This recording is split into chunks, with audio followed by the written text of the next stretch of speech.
देख रहे हैं भारत अपडेट और मैं हूं आपके साथ सौम्य अवस्थी। चलिए बुलेटिन की शुरुआत करेंगे जहां लखनऊ में हर घर तिरंगा अभियान के तहत तिरंगा यात्रा का शुभारंभ किया गया। मुख्यमंत्री योगी आदित्यनाथ ने युवाओं के साथ तिरंगा यात्रा को हरी झंडी दिखाई। बता दें कि इस दौरान बीजेपी प्रदेश अध्यक्ष पंकज चौधरी, डिप्टी सीएम केशव प्रसाद मौर्य और डिप्टी सीएम ब्रजेश पाठक भी मौजूद रहे। तिरंगा यात्रा में बड़ी संख्या में युवा और कार्यकर्ता शामिल हुए। मुख्यमंत्री योगी ने कहा कि तिरंगा देश की आन बान और शान का प्रतीक है और हर भारतीय को इसका सम्मान करना ही चाहिए। उन्होंने कहा तिरंगे का सम्मान नहीं करने वालों के खिलाफ नियम अनुसार कार्रवाई की जाएगी। यात्रा के दौरान देशभक्ति के नारों से माहौल उत्साहपूर्ण नजर आया। तो ये 3 तस्वीरें जहां सीएम योगी ने तिरंगा यात्रा का शुभारंभ किया। हर घर तिरंगा यात्रा का शुभारंभ किया गया। कार्यक्रम में मुख्यमंत्री योगी आदित्यनाथ ने संबोधित किया। तिरंगा यात्रा में सीएम योगी आदित्यनाथ ने भाग भी लिया।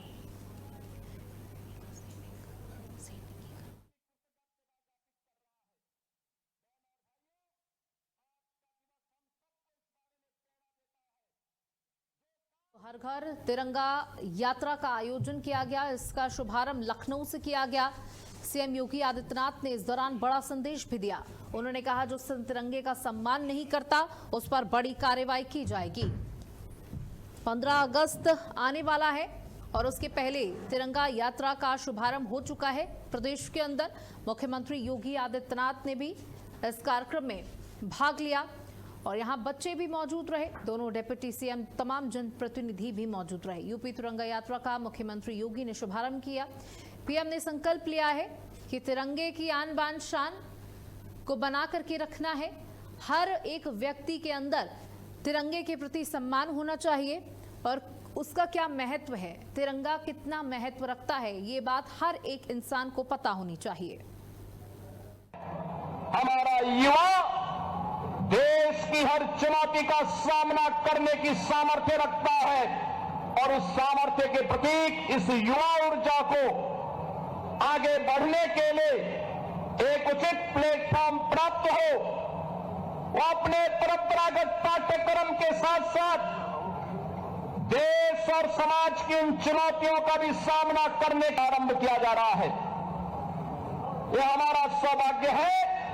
प्रदेश की राजधानी में आज 25 से 30 हजार युवा इस तिरंगा यात्रा में सहभागी बन करके राष्ट्र प्रथम और तेरा वैभव अमर रहे मां, हम दिन 4 न रहे के इस संकल्प को लेकर के जिन हुतात्माओं ने राष्ट्र के प्रति अपना सर्वोच्च बलिदान दिया उन सभी के प्रति कृतज्ञता ज्ञापित कर रहा है। बहनों और भाइयों, आज का दिवस हम सबको इस बारे में प्रेरणा देता है। जो कार्य 1947 के तत्काल बाद होना चाहिए था, राष्ट्रगीत के प्रति, राष्ट्रगान के प्रति, राष्ट्र के प्रतीकों के प्रति जो भाव होना चाहिए था, आखिर उसे 75 वर्ष और क्यों लगे?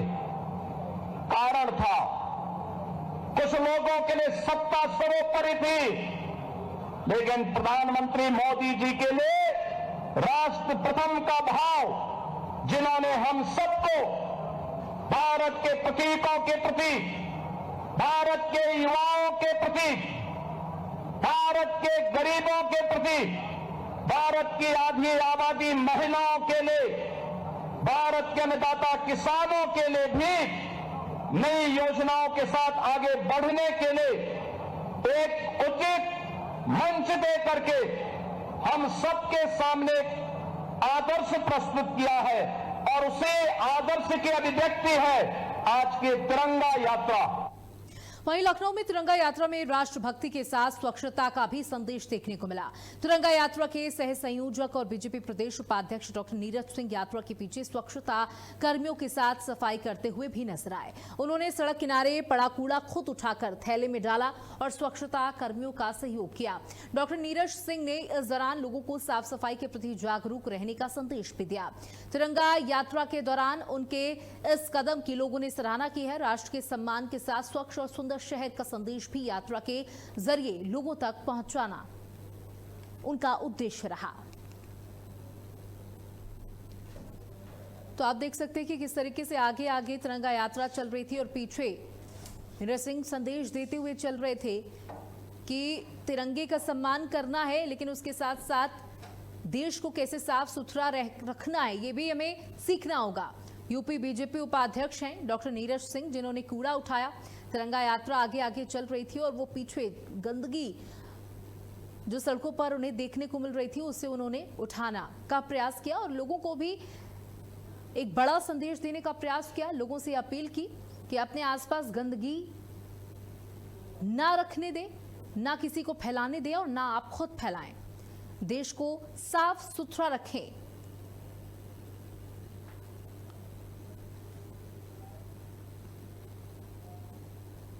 वहीं मथुरा श्री कृष्ण जन्म स्थान को लेकर कार सेवा शुरू। पुलिस सुरक्षा के बीच चित्रगुप्त पीठ पर हवन यज्ञ किया गया। साधु संतों ने मंदिर निर्माण के संकल्प के साथ शुरू की कार सेवा। मंदिर निर्माण के लिए गुलाबी पत्थरों की पहली खेप पहुंची। कार सेवा के आह्वान पर चित्रगुप्त पीठ की सुरक्षा बढ़ाई गई। हवन यज्ञ के बीच संतों ने मंदिर का संकल्प दोहराया। तो ये बड़ी जानकारी आपको दे दें, जहां कार सेवा में के आह्वान पर चित्रगुप्त पीठ की सुरक्षा बढ़ाई गई है। हवन यज्ञ के बीच संतों ने मंदिर निर्माण का संकल्प दोहराया। आप तस्वीरें आपको दिखा रहे हैं, तमाम संत यहां पर मौजूद हैं। हवन पूजन चल रहा है और भारी पुलिस बल की तैनाती की गई है। और एक बार फिर से यहां पर उसी संकल्प को दोहराया गया कि मंदिर यहीं बनाएंगे, मंदिर निर्माण को लेकर के। और देखिए, एक तरफ आपको बताते चले कि ये यज्ञ संपन्न किया जा रहा है। पुलिस सुरक्षा के बीच चित्रगुप्त पीठ पर ये हवन यज्ञ किया गया। साधु संतों ने मंदिर निर्माण के संकल्प के साथ ये कार सेवा शुरू की है।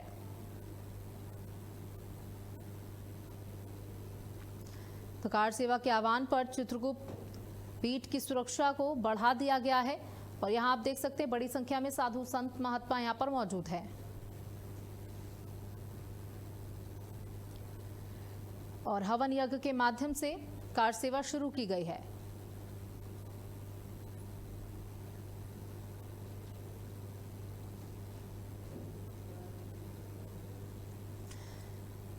तो तस्वीरें आप देख सकते हैं कि किस तरीके से पुलिस बल की तैनाती भी की गई है, सुरक्षा के पुख्ता इंतजाम किए गए हैं और यहां पर तमाम साधु संतों ने संकल्प लिया है। श्री राम जन्मभूमि को लेकर के यज्ञ किया गया। साधु संत महात्मा यहां पर मौजूद रहे बड़ी संख्या में। मंदिर निर्माण के लिए गुलाबी पत्थरों की पहली खेप भी पहुंची है। और हमारे साथ अमित, हमारे सहयोगी, जुड़ चुके हैं। अमित, देखिए तस्वीरों में हम देख पा रहे हैं यज्ञ किए जा रहे हैं, वहां पर तमाम साधु संत भी मौजूद हैं। जी बिल्कुल, देखिए मैं आपको बता दूं कि कुछ समय पहले आह्वान किया गया था कि 9 तारीख को जो है वो श्री कृष्ण जन्मभूमि कार सेवा की जाएगी और वहां पत्थरों को एकत्रित किया जाएगा। मस्जिद को हटाकर जो है वहां मंदिर का निर्माण किया जाएगा। तो इसी ऐलान को लेकर जो है पुलिस सतर्क रही। तो पुलिस ने श्री कृष्ण जन्मभूमि परिसर के चारों तरफ भारी मात्रा में फोर्स लगाया गया। बताया गया कि एक समाज सेवी कार्यकर्ता थी मीरा ठाकुर, वो सुबह जो है वो जन्मभूमि पहुंची थी। उनको भी वहां से जो है पुलिस ने गिरफ्तार करके और उनके गंतव्य स्थान पर भेजा। और चित्रगुप्त मौर्य पीठ के पीठाधीश्वर ने ऐलान किया था, तो वहां पर भी बड़ी संख्या में साधु संत वहां पहुंचे हुए हैं और वहां यज्ञ हवन द्वारा जो है मंदिर स्थापना के लिए यज्ञ हवन किया जा रहा है। काफी लोग जो है उसमें शामिल हुए हैं। काफी भारी मात्रा में वहां पत्थर भी जो है वो मंगाया गया है। जी पूजन हम देख पा रहे हैं तस्वीरों में कि चल रहा है। अब हवन के बाद अगला क्या कुछ कदम हो सकता है? क्या साधु संतों से कोई बातचीत हो पाएगी? अब वो आगे इस दिशा में किस तरीके से आगे बढ़ेंगे, क्या करेंगे? जी देखिए, बिल्कुल मैं आपको बता दूं कि कोर्ट में मामला चल रहा है और कुछ साधु संतों ने ये ऐलान भी किया है कि जो कोर्ट में सुनवाई हो रही है, लगातार जो है मुस्लिम पक्ष से भी बातचीत की जा रही है। दिनेश शर्मा फलारी बाबा हैं, उन्होंने ऐलान कर दिया है कि वो जो है मुस्लिम समुदाय को काफी बड़ी भूमि और मस्जिद बनाने के लिए पैसा भी मुहैया कराने को तैयार हैं। तो इन सब चीजों को लेकर बातचीत चल रही है। साधु संत जो है इस बात का इंतजार कर रहे हैं कि कोर्ट अगर कोई फैसला देता है तो कार सेवा तुरंत की जाएगी। जी बहुत बहुत शुक्रिया अमित, हमारे साथ जुड़ने के लिए, तमाम जानकारियों के लिए। तो पुलिस सुरक्षा के बीच चित्रगुप्त पीठ पर हवन यज्ञ देखने को मिला। वहीं बांदा के बबेरू में एक निजी अस्पताल के औचक निरीक्षण से हड़कंप मच गया। स्वास्थ्य विभाग और तहसील प्रशासन की संयुक्त टीम ने बांदा रोड स्थित एस हॉस्पिटल पर छापेमारी की। सीएचसी अधीक्षक डॉक्टर ऋषिकेश पटेल और नायब तहसीलदार मनोहर सिंह के निरीक्षण के दौरान अस्पताल में 4 मरीज भर्ती मिले। अधिकारियों के मुताबिक एक नवविवाहिता की डीसी प्रक्रिया किए जाने की बात सामने आई, जिसके बाद उसे एम्बुलेंस से सामुदायिक स्वास्थ्य केंद्र बबेरू भेजा गया। निरीक्षण के दौरान एक कथित झोला छाप डॉक्टर और कुछ आशा कार्यकर्ता भी मौजूद मिले। अधिकारियों ने पूरे मामले की जांच और नियमों के अनुसार कार्रवाई की बात कही है। प्रशासन ने निजी अस्पतालों और स्वास्थ्य कर्मियों की भूमिका की भी जांच शुरू कर दी है।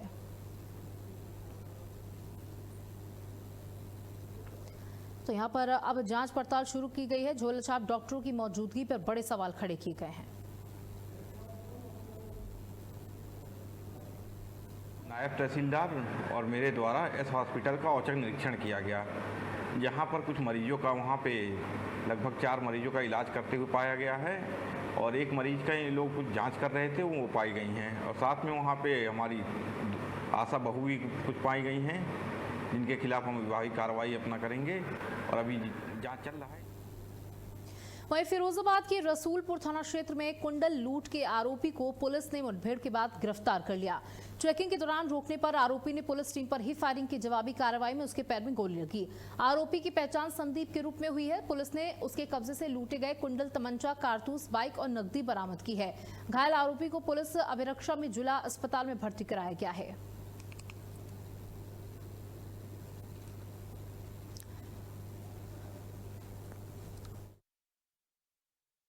पुलिस ने फायरिंग कर दी। पुलिस ने आत्मसुरक्षार्थ फायरिंग की, जिससे उसके पैर में गोली लगी। उसके पास एक बाइक, एक अवैध तमंचा, 3 जिंदा कारतूस मिला है। साथ में जो कुंडल उसने बूढ़ी महिला का छीना था वो प्राप्त हुआ है। अभियुक्त ने अपना नाम संदीप सनाफ मंटीलाल बताया है, जो मोती नगर का रहने वाला है। उसने स्वीकार किया है कि हाँ, जो कल अमरूद के बाग में जो घटना घटी थी उसने कारित किया था। अभियुक्त की प्राथमिक उपचार हेतु जिला अस्पताल भेज दिया गया है और अन्य विधिक कार्रवाई की जा रही है। आगरा के कमलानगर स्थित यमुना विहार में पारिवारिक विवाद से परेशान एक युवक छत पर चढ़ गया, जिसके बाद इलाके में हड़कंप मच गया। युवक को छत से नीचे उतारने के लिए पुलिस करीब 6 घंटे तक लगातार प्रयास करती रही। थाना प्रभारी पवन सैनी और चौकी प्रभारी राकेश झा ने मौके पर पहुंचकर मोर्चा संभाला। पुलिस ने युवक से बातचीत कर उसे समझाने की कोशिश की और काफी मशक्कत के बाद सुरक्षित नीचे उतार लिया गया। राहत की बात यह रही कि घटना में कोई अनहोनी नहीं हुई। पुलिस की सूझबूझ और तत्परता के लिए स्थानीय लोगों ने पुलिस टीम का आभार जताया। तो पारिवारिक विवाद से युवक ने गलत कदम उठाया। 6 घंटे तक युवक को उतारने में पुलिस जुटी रही। आगरा से ये तस्वीर आपको दिखा रहे हैं। पुलिस की सूझबूझ से सुरक्षित युवक को नीचे उतार लिया गया।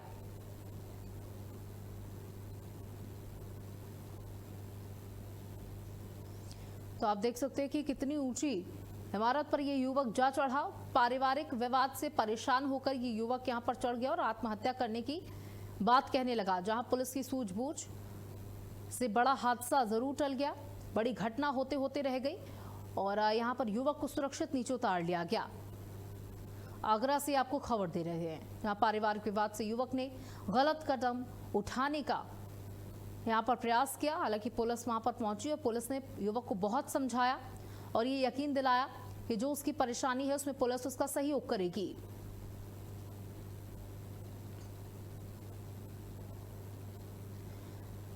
और अगर यहां पर पुलिस ना पहुंचती तो बड़ा हादसा भी हो सकता था, युवक आत्महत्या भी कर सकता था।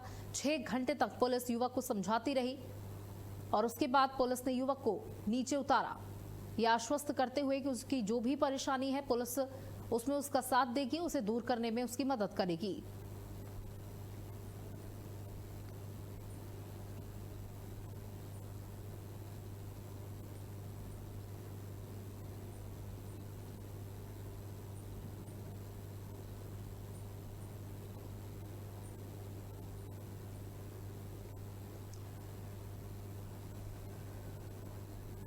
तो 6 घंटे तक युवक को उतारने में पुलिस लगी रही और बता दें कि पारिवारिक विवाद के चलते युवक बेहद परेशान हो चुका था, जहां उसने अपनी जीवन लीला को समाप्त करने का फैसला ले लिया था।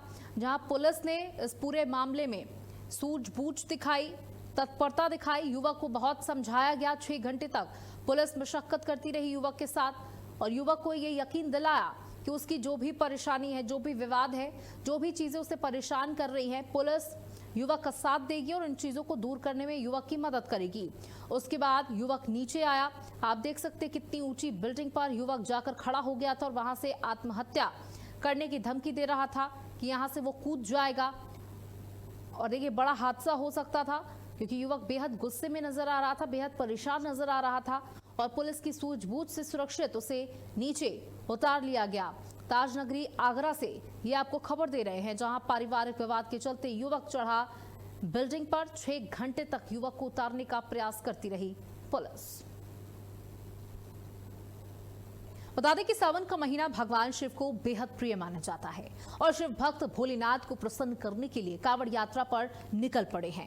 हरिद्वार और गंगोत्री से गंगा जल लेकर लाखों कांवड़िए सहारनपुर की सीमा से होते हुए हरियाणा, पंजाब, हिमाचल प्रदेश और जम्मू की ओर जा रहे हैं। कांवड़ यात्रा को लेकर सुरक्षा के कड़े इंतजाम किए गए हैं। सीसीटीवी कैमरे और ड्रोन के जरिए कांवड़ मार्गों पर लगातार निगरानी की जा रही है। वहीं श्रद्धालुओं और धर्म प्रेमियों ने कांवड़ियों की सेवा के लिए जगह जगह शिविर लगाए हैं, जहां भोजन और अन्य सुविधाएं उपलब्ध कराई जा रही हैं। आस्था का आलम यह है कि कई शिव भक्त अपने वजन के बराबर गंगा जल लेकर करीब 300 किलोमीटर तक पैदल यात्रा कर रहे हैं। उनका एक ही मकसद है, भोलेनाथ को प्रसन्न करना और उनकी कृपा पाना। श्रद्धा आस्था के अद्भुत संगम के साथ कांवड़िए जो हैं शिव भक्त जल लेकर हरिद्वार से निकले हुए हैं और अब कांवड़ यात्रा जो है वो अंतिम चरण में है। अब मैं आपको दिखाना चाहूंगा किस तरीके से जल लेकर, तमाम अपने वजन के बराबर का जल लेकर कांवड़िए जा रहे हैं। आपको बता दूं कि जो सावन मास है वो शिव का बहुत ही प्रिय मास में महीनों में गिना जाता है। इसमें शिव भक्त अपने आराध्य के लिए जल लेकर तमाम यहाँ से सहारनपुर, हरिद्वार से सहारनपुर होते हुए अंबाला और वहाँ हरियाणा और उसके बाद पंजाब और पंजाब के बाद वो जम्मू तक यहाँ से जाते हैं। मैं आपको दिखाना चाहूंगा किस तरीके से जल लेकर आ रहे हैं और इनसे बात भी करेंगे। क्या नाम है आपका? जय भोले की। ये देखिए शिव भक्त जो हैं वो जल लेकर आ रहे हैं और अपने अपने गंतव्य की तरफ जा रहे हैं। बोले क्या नाम है आपका? अच्छा, कहाँ से आ रहे हैं? लाडवे से। लाडवे से कितना जल लेके जा रहे हैं? 21 लीटर। 21 लीटर। अरे वाह, वेरी गुड। और कब चले थे हरिद्वार से? 5 को चले, 6 को चले थे। कब तक पहुंचेंगे? 11 का तो जल है, कल पहुंच जाएंगे। कल रात में देखिए कह रहे हैं कि परसों रात तक ये पहुंच जाएंगे और अपने आराध्य को ये जलाभिषेक करेंगे। और अपने सहयोगी जुएब के साथ मैं आलोक तनेजा, भारत अपडेट, सहारनपुर। वहीं महाशिवरात्रि में अब सिर्फ 2 दिन बाकी हैं और शिव भक्तों में उत्साह लगातार बढ़ता जा रहा है। महाशिवरात्रि को लेकर प्रशासन ने भी सभी तैयारियां पूरी कर ली हैं। मेरठ का प्रसिद्ध औघड़नाथ मंदिर और बागपत का पूरा महादेव मंदिर शिव भक्तों की आस्था का बड़ा केंद्र है। महाशिवरात्रि के दिन सुबह 4 बजे से मंदिरों में जलाभिषेक शुरू होगा। बड़ी संख्या में श्रद्धालुओं के पहुंचने को देखते हुए सुरक्षा और यातायात व्यवस्था को लेकर प्रशासन अलर्ट है। मेरठ की सड़कों पर भी शिव भक्तों की आवाजाही बढ़ गई है। आखिर कैसी है मेरठ में तैयारियों और सड़कों का माहौल, इसका जायजा लिया हमारे सहयोगी अभय ने। शिवरात्रि में महज 2 दिन रह गए। ऐसे में कांवड़ियों की जो यात्रा है, कह सकते हैं कि गति पकड़ ली है कांवड़ियों ने, क्योंकि 11 तारीख को जलाभिषेक होना है और शिवरात्रि है। तमाम तैयारियां प्रशासन के द्वारा पूरी कर ली गई हैं। आप देख सकते हैं कि कांवड़िए अब न दिन देखने न रात, क्योंकि 2 दिन शेष रह गए हैं शिवरात्रि में। तो ऐसे में कांवड़िए अपनी गति भी बढ़ा रहे हैं और अपने अपने शिवालयों पर पहुंचने का प्रयास कर रहे हैं। आप देख सकते हैं किस तरह से कांवड़िए अपने गंतव्य के लिए निकल चुके हैं। और शिवरात्रि बड़ा त्योहार है। ऐसे में मेरठ का औघड़नाथ मंदिर और बागपत का पूरा महादेव मंदिर, वहां भी सुरक्षा के कड़े बंदोबस्त प्रशासन द्वारा किए गए हैं। 9 तारीख और 10 तारीख यानी आज और कल प्रशासन हेलीकॉप्टर द्वारा कांवड़ियों पर पुष्प वर्षा करेगा और 2 दिन लगातार पुष्प वर्षा हापुड़, बुलंदशहर, मेरठ, बागपत, मुजफ्फरनगर, यहाँ से कांवड़ियों पर पुष्प वर्षा हेलीकॉप्टर द्वारा होती रहेगी। 2 दिन शेष रह गए। ऐसे में कांवड़िए अपने गंतव्य के लिए निकल चुके हैं और देख सकते हैं आप। बोले कहाँ से? बोले रावली खूब से। कब चले थे जल लेके? 5 तारीख में। तो कैसा रहा यात्रा?